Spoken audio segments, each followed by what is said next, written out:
की वजह से पूरी दुनिया परेशान है, लेकिन इस बुरे वक्त के दौर में कुछ लोगों का मानना है कि कोरोना जैसी महामारी के आने से दुनिया में कुछ चेंजेस हुए हैं जो कि सही है। आइए आपको एक ऑडियो सुनाते हैं और इसमें पूछे गए सवालों का जवाब आप कमेंट में ज़रूर दीजिएगा। Thank you. मैं कोरोना, आज मेरी वजह से पूरे विश्व में हाहाकार मचा हुआ है। इंसान के सब प्रयोग मेरे आगे विफल हो रहे हैं। जो इंसान या देश इस दुनिया में अपने आप को सर्वश्रेष्ठ मानता है, वो आज मेरे डर से या तो छिपा हुआ है या फिर बदहाल है। मैं इंसान जाति से कुछ सवाल पूछना चाहता हूँ। मुझे उम्मीद है कि मेरी वजह से आज जो हालात पैदा हुए हैं, इंसान के पास इन सभी सवालों का जवाब जरूर होगा। क्या मेरे इस दुनिया में आने से बेजुबान जानवर, पशु पक्षियों को एहसास हुआ है कि ये संसार उनका भी है? क्या कोई शक्ति जिसमें इंसान विश्वास रखता है, वो मेरे जैसी मुसीबत से इंसान को बचा सकती है? क्या मेरा इस दुनिया में आना प्रकृति से छेड़छाड़ का नतीजा है? क्या मेरी वजह से इंसान को वास्तविक दाल रोटी का महत्व समझ में आया है?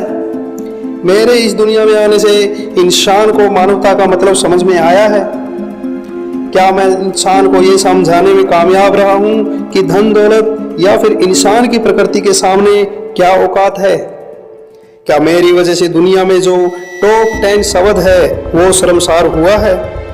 क्या मेरी वजह से इंसान को एहसास हुआ है कि कौन सा देश विश्व कल्याण की सोच सकता है? और एक बात, इंसान सोचता है कि उसने इतनी तरक्की कर ली है कि समय जो है इंसान के अनुसार ही चलेगा। इंसान जब चाहे प्रकृति के साथ छेड़छाड़ कर सकता है या फिर प्रकृति के कानून कायदों को बदल सकता है। इतिहास गवाह है, प्रकृति इंसान को समय समय पर उसकी औकात बताती रहती है कि प्रकृति कभी भी इंसान की गुलाम नहीं हो सकती। जिनको घमंड था कि उनके पास है परमाणु, सब कुछ तहस नहस कर गया एक छोटा सा कीटाणु।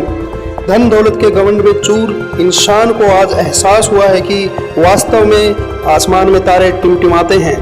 चाहे दुनिया में प्रदूषण की समस्या हो, खाने पीने की वस्तुओं की समस्या हो या फिर कोई रोग हो, इन जैसी प्राकृतिक समस्याओं का इंसान हल निकालने में लगा रहता है। मुझे लगता है कि ये समस्याएं कभी नहीं आएगी अगर इंसान प्राकृतिक मुसीबत को, जैसे कि मैं कोरोना को, समय समय पर याद करता रहे।